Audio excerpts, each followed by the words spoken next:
Okay. So Medicaid is both a federal and a state program. So the federal government sets out the basis of what the law looks like, and there's a whole set of statutes.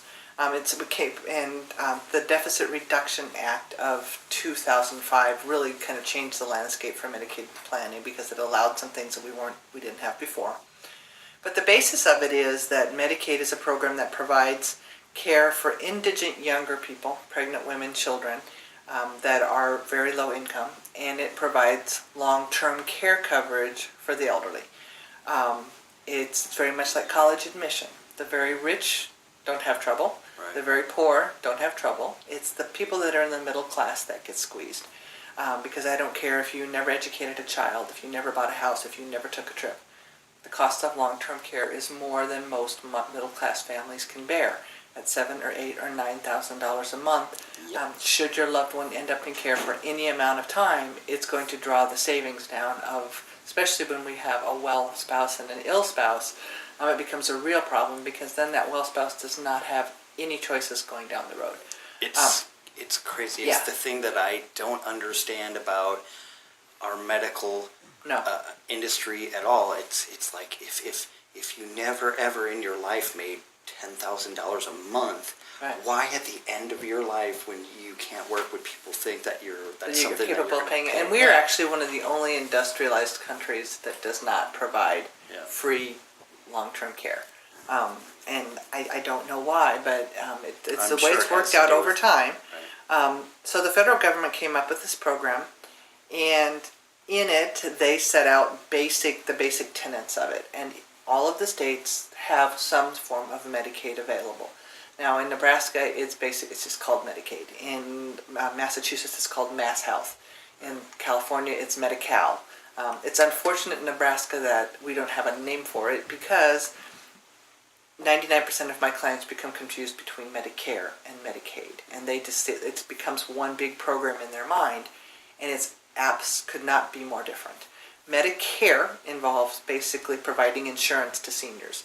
They pay premiums, they have co-pays, it's an insurance program, and it's all seniors. If you're a millionaire, you can get Medicare.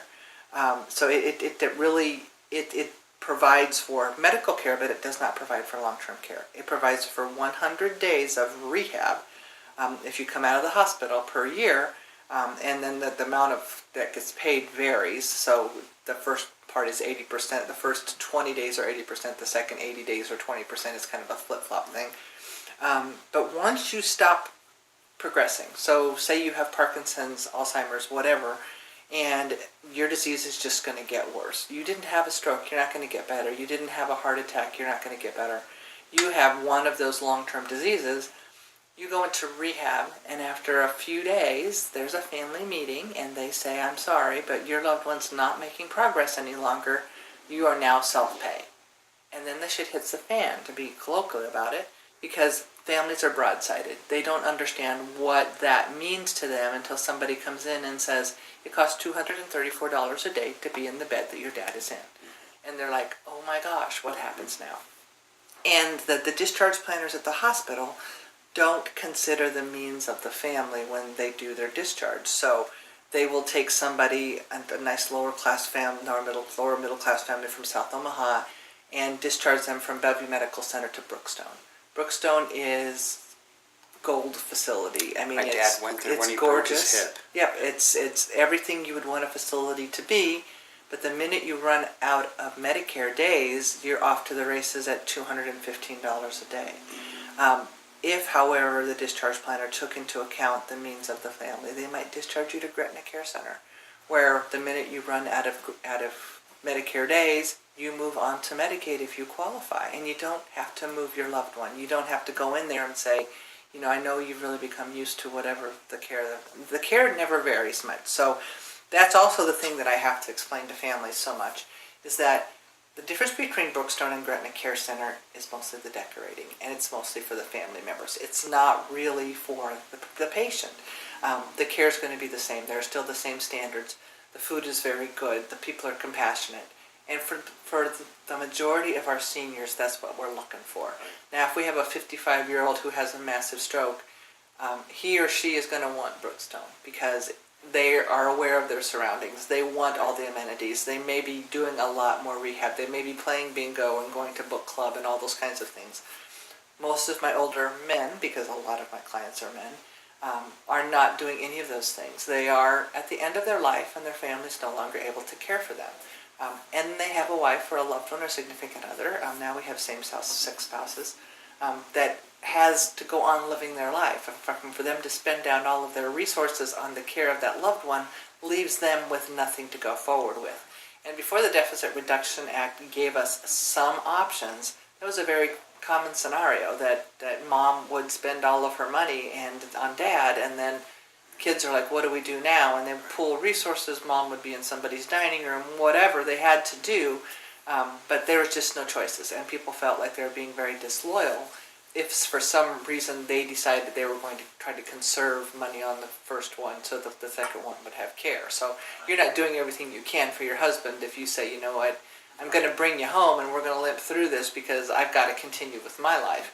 Right. So it put people in a really bad spot. Sure.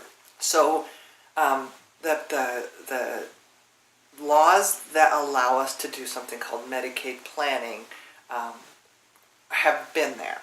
Whether practitioners have used them has been the issue. So from day one, tax planners knew that they could put money offshore. They could tell you to put money in IRAs. They could do 401ks. They could tell you to donate to church. They did that, and they were very aggressive about it, and they told you what to do. And there was never any ethical consideration about that. You go to your tax planner and you say, save me money, and he or she does that. If he or she decides that, you know what, I'm an atheist and I have a big problem with you donating to your church, so I'm not going to tell you about that. That would be malpractice on the part of your tax planner. So for you to go to an elder law attorney, or basically any attorney that is aware of this kind of planning, and for him or her to say, you know what, I know about Medicaid planning, but I'm not going to tell you about it because I don't believe in it. That is malpractice, and there's just no way around it. It is there, it is available to us, and I have an obligation to tell my clients and to help them if I can to get this in place. So the federal law sets out the rules, and Nebraska interprets those rules. So Nebraska and Iowa have two sets of rules, and we deal both in Nebraska and Iowa, so I kind of have to make a big red marker in my mind. It's probably 4-1. We probably do 80% Nebraska, 20% Iowa.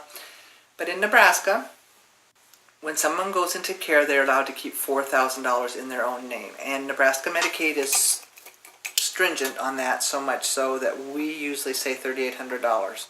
Because if you got a tax refund, or you had sent in a rebate even, we had somebody do that, and it came back to them and they were $4,001 in a particular month, they could lose a whole month of care because they were $1 over. So we leave cushion. We leave some space in someone's life so that if there is a miscalculation or a family member gives them a gift, lots of things happen, that it won't throw them off for that month and they won't have to spend down, and that can be spent down by doing, whatever, that they still continue to be on care. That's my job. Yeah, in this is to watch position this right now. right? Yeah, To be careful. Yep.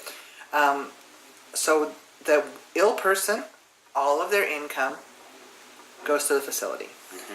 And let's just got a C in there. The well spouse gets to keep their income. Now, in Nebraska, there is no cap on the well spouse's income. In Iowa, there is a cap. And you'll see as you go down here that Nebraska lists one. They simply don't enforce it. It's not a choice that they have made, and it's a choice that they can make or not make. So all of the income goes to the facility. Out of that income, $60 goes into an account at the facility for the ill spouse to use for haircuts, nails, He's got his the depends store. or make them itchy, whatever happens, they have money to do with that. In addition, an allowance is made for Medicare Part B, for any drug card, and for any supplemental insurance that they might carry. So that all comes out before it goes to the facility. So you'll get the income, but you'll get something called a notice of action that says how much you have to send to the facility, and there will be some left with the well spouse to pay for those kinds of things, because we want them to keep these things in place because it makes sense for the federal government to do that. So for my father's contribution in portion at the Life Care Center in Elkhorn, and first he was at the Gretna Care Center, and because of his Parkinson's and physical therapy, I got him up to his contribution is $856. Sorry to interrupt you. You guys you're just fine. No worries. Adam's on the phone with his family. Oh, probate. Yeah. Okay. So his contribution is $856, and that's what's included in this? Okay. Yep, absolutely. Okay. And that's so mom can continue to pay for this stuff. The minimum that a well spouse keeps is $24,180. So if someone comes to my office and they have a house with equity of $625,000 or less. Right. Now in Omaha, people are like, yowza, and if you're on the east or the west coast, that's a 2-bedroom rancher. Right. So that's why it's set at that. A car of any value. I had a pretty high dollar client that we did planning for that bought a Maserati. But it was the Maserati SUV. And I think it cost $40,000 or $50,000. It was not amazingly expensive, but he bought it because it had air shocks. And he has a fat dog, and the dog can't climb up. So he lowered it down so the fat dog could climb up. So a car of any value. And very frequently, we will encourage our ladies to get rid of the 1986 Honda and buy a 2013 something, because they're going to be driving back and forth to see Dad. And they have known that care is coming, and they have pinched the pennies until they've screamed. So they are driving crappy old cars that leak oil and have bald tires because they think they're going to have to pay so much for care they can't afford it. So we will encourage them, go buy a better car. It's important.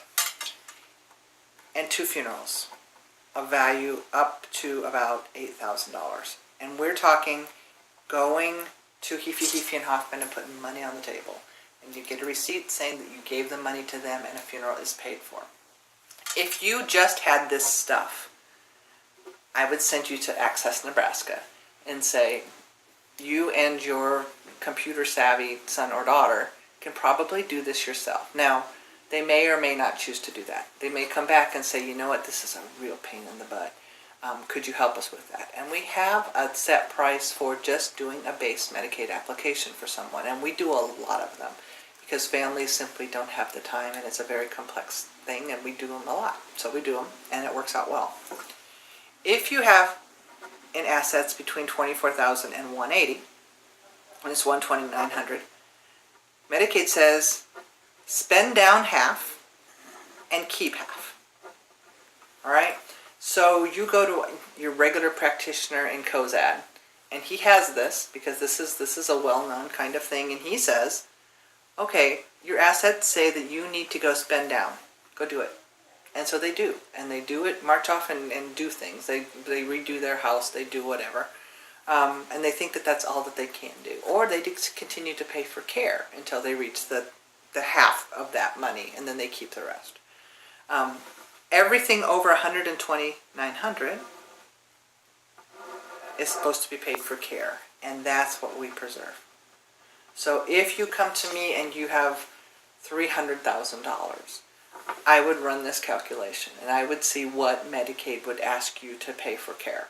And then we would preserve that part with something called a Medicaid compliant annuity. Not Medicaid friendly, Medicaid compliant.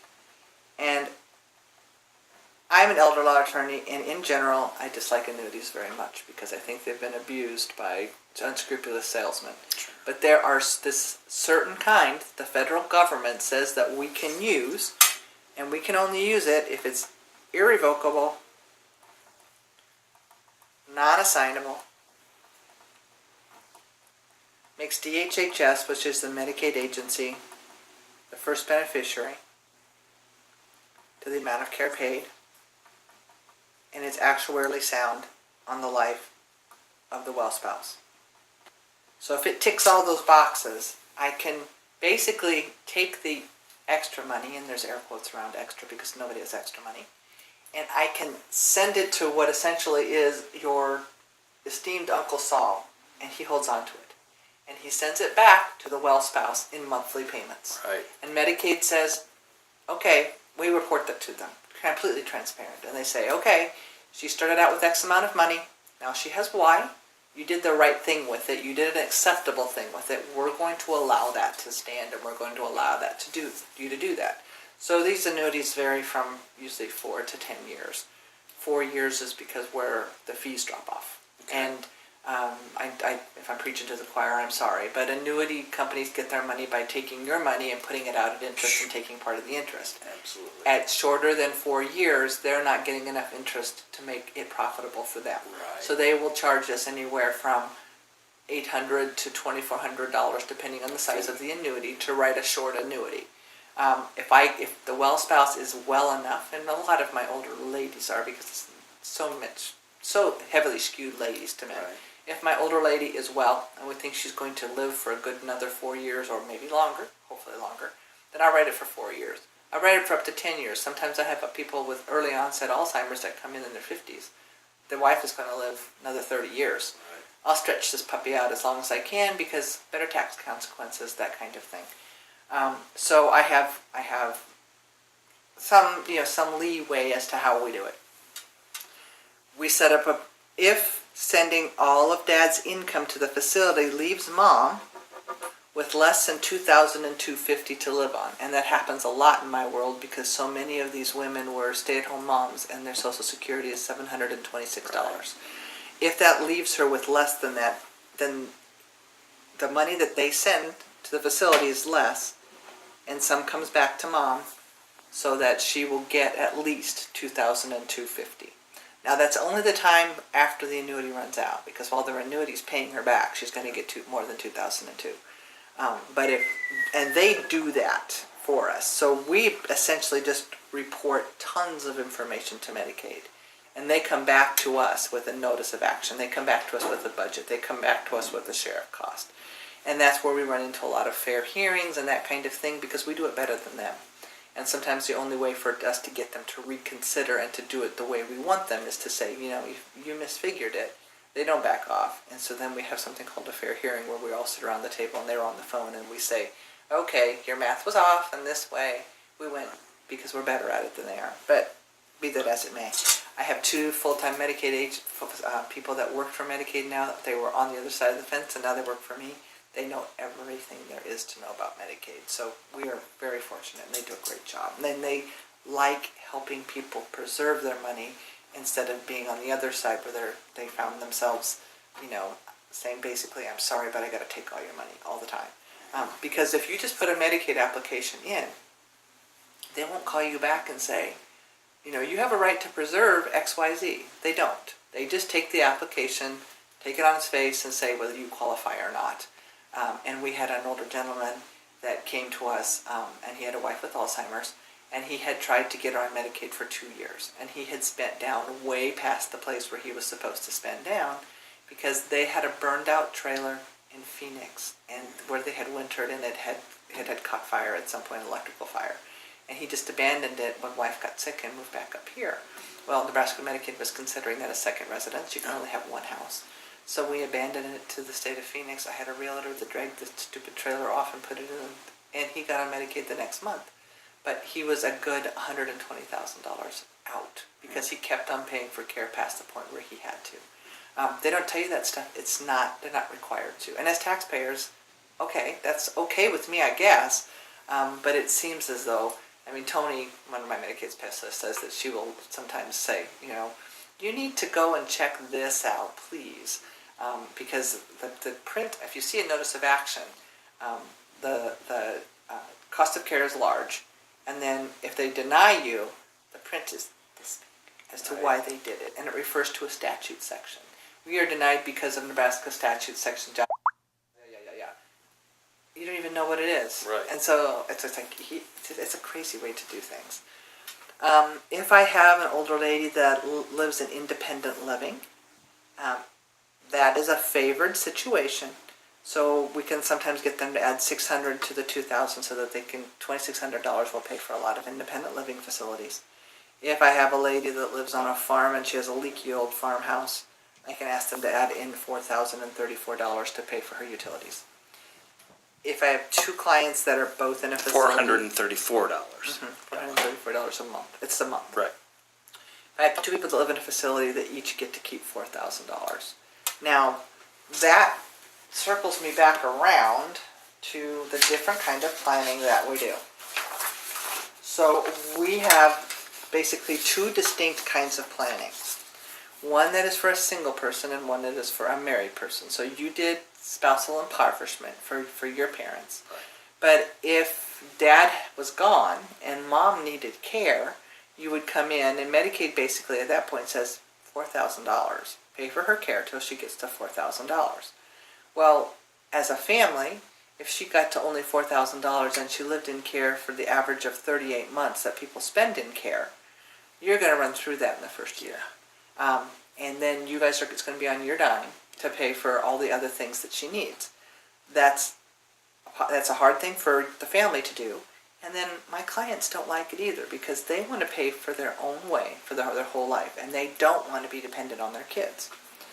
So if you came in and mom had $100,000 left still, she can't keep her house, so you have to sell a house.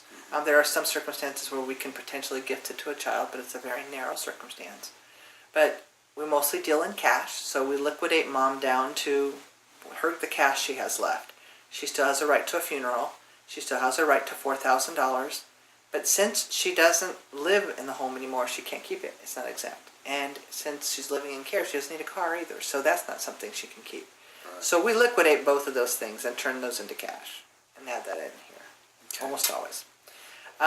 Then we know that we can make a planned gift to a power of attorney with appropriate power of attorney documents. So we have our awesome elder law power of attorney of about 60% to a power of attorney, and he or she can hold on to it for mom or dad. Now it's a completed gift. So if you take it to the casinos and gamble it away, mom's out of luck. But the vast majority of my clients put it in an account, and it's Right. mom's money. Sure. And mom took care of you for a long time, and now you're taking care of her. Absolutely. Then we're partially spent down, boom. Okay. Now Medicaid comes back to us and says, you made a gift. You have to do something about that. You have to make us whole. So we make Medicaid whole by paying for our own care up to the amount of the gift. And it ends up being about a 40-60 split because mom will still have income coming in. So usually about 40% here and 60% here, because we have the income coming in, we'll get our teeter-totter to balance. So the gift stays here, and then the payment is over here, and they balance. And Medicaid says, okay, you can do that. So we figure out the math ahead of time. I have an algorithm on a computer because I'm not a math whiz, but we have an algorithm, and it tells us that in this situation we could gift about $60,000, and we keep about $40,000 plus mom's income. Now, if she is in a facility, and we only do this kind of planning when somebody's in the facilities, because we can't do it when somebody's at home, obviously, because there's no more house and car. If she's if she's in Rose Blumkin home and her care costs $10,000 a month, she has to pay for her care for about 4 months, because that's how they penalize somebody, by paying for your own care. There's no giving money to the state of Nebraska or anything like that. Right. You simply continue to pay. And when you get done with that continuing to pay status, you get to keep the money on this side free and clear. And you have this to pay for mom's care throughout. If there's anything left on her passing, then we divide it up according to the terms of her will. And so then it goes out to family.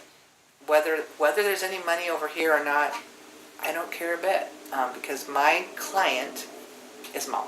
Right. And so, I try to we ask questions of the POA. We make sure that they haven't gone through bankruptcy there. That if mom can talk to us, and mom frequently can, is he or she reliable? Is he or Right. she going to be a good steward of your money? And they will sometimes say, not him, her, or whatever. Sure. Sometimes we go to grandchildren, whatever it takes. Right. But this allows our client to hold on to some money and be able to take care of themselves for their whole life. This is what you did basically with the spousal impoverishment. So this is a married thing again. But that's the second one. This is what you did with the spousal impoverishment basically, was to figure out the math of the half, and then we did this with a Medicaid compliant annuity. This is how we preserve almost always. Now, if the amount that they are off is a very small one, so say mom and dad come in with $30,000, a house and a car, and they already got their funerals in place. We've only got $6,000 or $8,000 to deal with. Sometimes we will tell mom to go, fix the broken concrete in the house, put in a new roof, whatever, spend down a little. Or, in the alternative, we can do a little something with promissory notes. She can lend some, the $6,000 that she's over, and then we submit that with a promissory note that the son's supposed to pay it back, and he never does, Right. in case you're wondering. So we can... Darn sons. Yes, darn sons. But sometimes that is something else that's in our tool belt. But all this has to be done in the right way. I mean, it's not set up so that, a guy off the street who is unfamiliar with the rules can just say, okay, I'm going to get a book and I'm going to do Medicaid planning for Right. mom or dad. It's too complicated. But this is the message that I want to get out to people, is that there are options. You don't just blindly go into this. If you get a divorce, you get a divorce attorney. You don't go and divide up your assets and represent yourself, because there's so much at stake. If you're tax audited, you get somebody to represent you. Yet people go into long-term care and allow the woman at the desk to do the paperwork for them, and they go home. And they don't know that they have just lost thousands of dollars and that there are options available to them. Now, the other issue that people will come back to me with again is the ethics of this. So you're hiding money from the government, and it's like, I am not putting Krugerrands in a Rubbermaid and burying it in the backyard. I am telling Medicaid what I did. They scrutinize it. It fits within the federal law. If you have an option to save money in any given situation, and your attorney's not telling you about it, he or she is violating their oath to zealously represent you.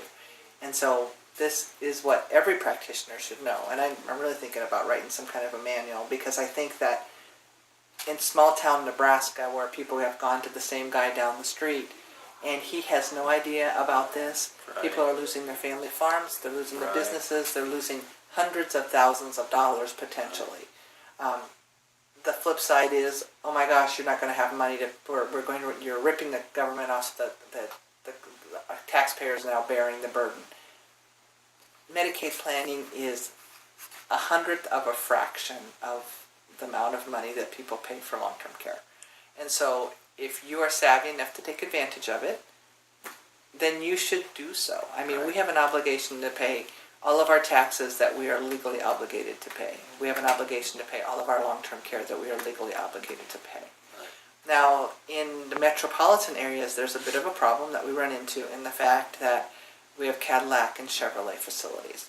Cadillac facilities like Brookstone, Roseblum, Kinhome, Hillcrest will say, you can't do this kind of planning until you have self-paid for 2 years. And we respect that, and we will work with that. Now, for a single person who's going to be paying a penalty, that self-pay and that penalty can run concurrently. For a spousal impoverishment, not so much. They need to come back to us, and we will very often have people come to us at the start of the 2 years, knowing that they want their loved one in Hillcrest or Rose Blumkin or whatever, and say, I know that Medicaid planning is here. I have a lot of money. I want to keep her here for 2 years, but then I want to save every penny after the 2 years. So we will put the stuff in place, and then we will wait. And when we get to in 5 or 6 months of the end of the 2 years, we will start doing our stuff to make sure that the minute that 2 years of self-pay is up, they preserve every penny after that. Okay. Most of the facilities I work with are very pro-Medicaid planning, mostly because they don't want to do the Medicaid applications themselves. Medicaid has made it very difficult. So when they come to us and somebody gives them a card and says, Elder Law of Omaha is doing my planning, they're like, well, then it's going to happen in 4 to 6 weeks. It's all going to be correct and you're going to get on Medicaid. We're cool with that. Even if we lose some months of self-pay, it's not going to be the horrendous snarl that it can be otherwise that we're going to have to help you untangle. So go let them do it, and we're content.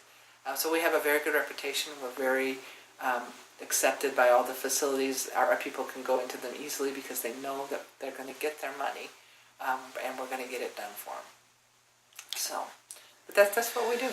Okay, can you just spend 5 minutes with me talking about my specific dealings? Okay, so my mother and father, spousal impoverishment. Mm-hmm. You know, my mother and father did a great job with 4 kids, put all of them through college, spent their life insurance policy, you know, in order to be able to do that. And so the immediate situation that we were in when when in April, after Mom had a couple heart attacks, and I had been living in the house with them for 2 years, trying to keep Dad in the home as long as we Right.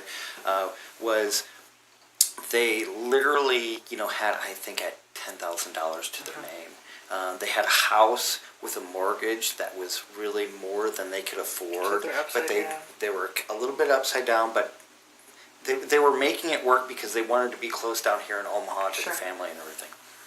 And so, can you just talk me through and explain it, a little bit how our case worked? Because I was out at Elkhorn the other day, and I was in the business office, and we're in the process of getting an amendment to our father's power of attorney, because my brother Kelly and I are my mother's power of attorney, and all throughout our lives, she was not the bill person at all. Like, never, hardly even did checkbook, never did anything like that. And since me moving in there and then Dad going to the home, Dad was the one to do that. I've had to really step in and help her with it, and I love her, but boy, she's terrible at this stuff. I mean, just horrible at it. And so, when all of this came along and we knew we had to do something, we were going to be able to sell their house, and it was a good house market, Right. and they made about $70,000 on the proceeds of the house. Right. And so literally at this point in time, we were just thinking it was going to be around $70,000, and we have a 2005 car with 300,000 miles on it, just exactly like you're explaining it. So how did the process... So when I went into Elkhorn and said, hey, to the business office, we're trying to get this amendment where we need letterhead stating that Dad is mentally not competent to do his own finances. Right. And that's what the doctor does. The doctor, and then Mom can type up her paper saying, I relinquish power of attorney to Kelly and Jay. Everybody in the office just stopped and said, whoa, wait a second. You mean you guys sold the house? And I said, yeah, well, where's Mom? Well, I moved Mom in with me.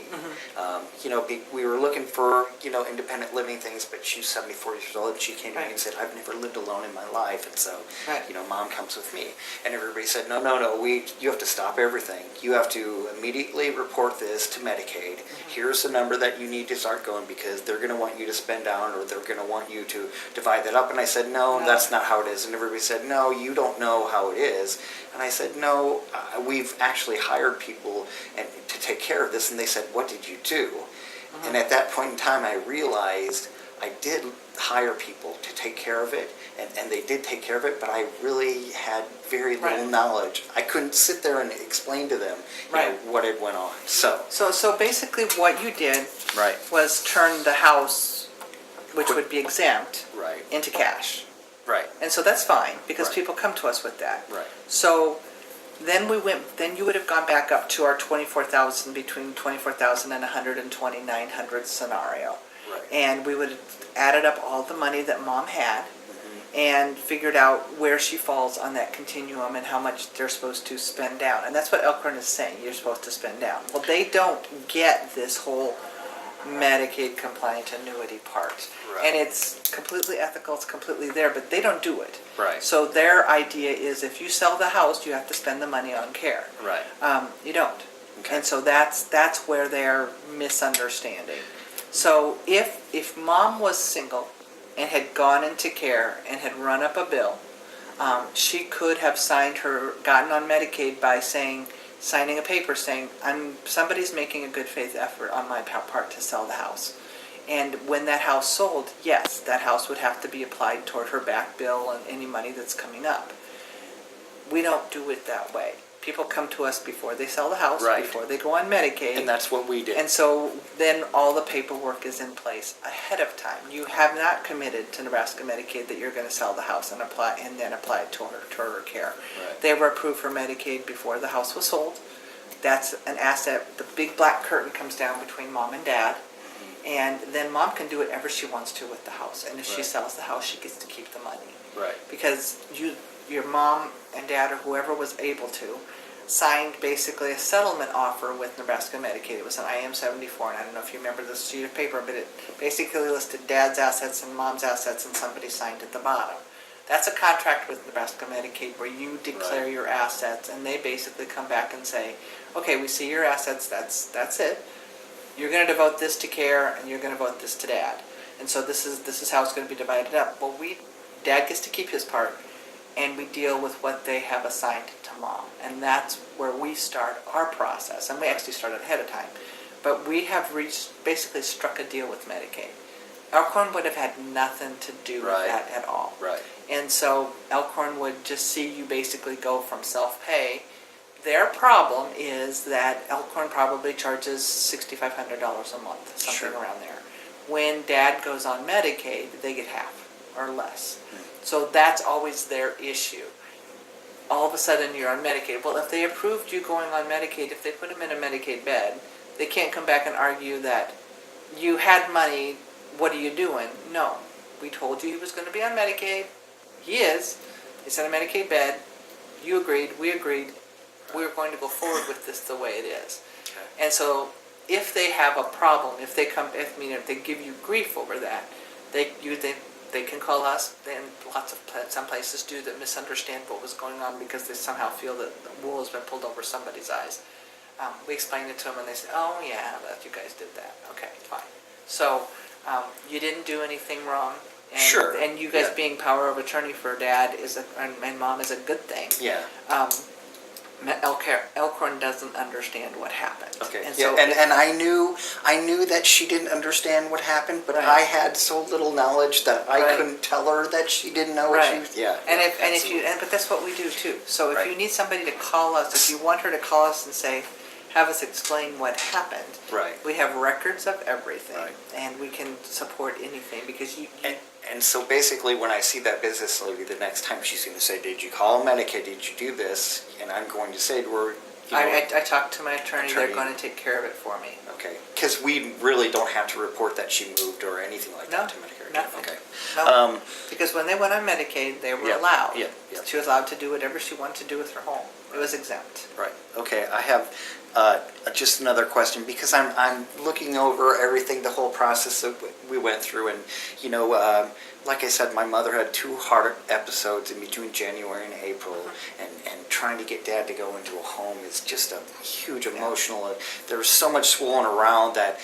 You walk through it at the time, but you don't necessarily Right. have. Okay, You so do- now I'm you do the looking next over. thing. Can I ask you something? And what's your opinion about? I'm asking these questions because my father is the oldest of 13 kids that grew up on a farm in rural Nebraska. Sure. And so I look at his family, and we've got a few people that have done okay, but we've got a lot of families that are all aging, and he's the oldest that are going to be going through this. And so, I feel like if there's some information or something that I can pass on to people, I wonder, what is your opinion about Medicaid specialists? The third-party Medicaid specialists, people that you hire that say, "Hey, I can take care of all of this for you." Is that a net? Because They're not, what they're I'm not, hearing, they're not lawyers. I mean, is it necessary though? Because but that's what we do. So if exactly, and so if somebody doesn't have any money, and you have a computer savvy somebody, yeah, no harm, no foul. Absolutely do it that way. But if you have anything that you can preserve, it's worth your time to go and talk to somebody. Because we have 30 minutes free. We'll look at it and Right. quickly run through and say, you got something or you don't have anything. I guess what I'm saying is I kind of view. I feel like I'm viewing a Medicaid specialist, a person that just gets you qualified for Medicaid, a lot like a real estate agent, where, if you have a house and you want to sell your house, you can go to a lawyer and you can draw the papers and you can do it yourself. Or else you can hire a real estate agent that will take 7% of it or Right. whatever the sale, but Right. really you don't need that. Is my feeling with this Medicaid specialist is if we would have just went to you guys personally, you would have taken care of all of this, and we wouldn't have had to spend that extra $5,000, $6,000, $7,000 Exactly. on that. Okay. Because what happens is that people will is really self-pay good to know. for a couple of months and then realize that Medicaid is available to them, Yeah. and they've just spent my fee. See, and that's what this person I'm not casting any judgments. They helped me out when I didn't know what direction to go. But as I'm looking at it, they were really high on the sales. Hey, I do this, I do this for a living. I know how to get people in here and there. And we went through the process with them, and they found a spot for Dad, which was the Gretna Care Center. And then we had to pay the $8,100 that it was for the initial month for that person to go there out of pocket. My brothers and sisters and I did, and they really came out there and said, "Hey, this is a place where you're going to be." And then after that, they really were absolutely no help at all. It's different because people come to us more at this either their family's already in a place, and we talk about the cost of that care. Right. Or they come to us and mom and dad are going into care. Right. So if mom and dad are going into care, I work with a transition specialist, a different one than you worked with. Right. And she just places people. And then she comes back to me and says, okay, they're ready. Because we know whether the family will come to me and say, we want to do 2 years of self-pay, or we have no money, or we're not choosing to do 2 years of self-pay, so we need a different kind of facility. So then we go circle back around to the Cadillac versus Chevrolet. And then we work from there. Right. I'm also a full-service attorney. So if you're having struggles with the powers of attorney, Right. that's my wheelhouse. Right. And I make sure that people have the latest and greatest elder law centered attorney, because there are powers of attorney that are focused on business transactions. There are powers of attorneys that are focused on taking care of elders. There are powers of attorneys that are focused on medical. I do the ones that get us down the road this direction, so I can do that part. I also can spot elder abuse and elder exploitation, and those people don't give a damn about that either. Sure. So your mom and dad are my client. Right. The kids are the periphery, and they help. But when you go to a layperson Medicaid specialist, the person that hires them is their client. They have no fiduciary duty. They didn't swear before the Supreme Court that they were going to do anything. Right. They have no license to lose. Right. So I just, I think that they have their place, but it's like going to an urgent care center. If really all you have is a cold, yay. Yeah. But if you're in the middle of having a heart attack and you show up at an urgent care center, you've just lost an hour that may cost you something. But had I not went to that person first and I sought them out, I sought out a Medicaid specialist. Had I not done that, I could have saved that $5,000-$6,000 for my parents and just went straight to you guys, because you guys would have worked with a specialist on your end to get that person placed. Mm-hmm. Yeah, because and I really feel like I keep talking to this person and saying, so exactly what do you do? What are you doing? And as far as I can tell, she just called a couple of facilities. She called the facility that we wanted to go. And she probably got paid by the facility too, and so that is and the other limiting thing the is number the of other thing is facilities. I really don't like about it is she brought in her own real estate person that helped us out, and I think we could have saved them a lot of money. They are also tied to the facility, so if you didn't pay them, somebody did. Yeah. And the facilities, it's like a we broker paid agent. them, but I'm sure it's like a realtor she got versus paid a on both broker sides. agent. Yeah, absolutely. So it worked that way. So wow, great to know. All right, I'll leave you. That's okay. That's so much great information. I'm going to take any of the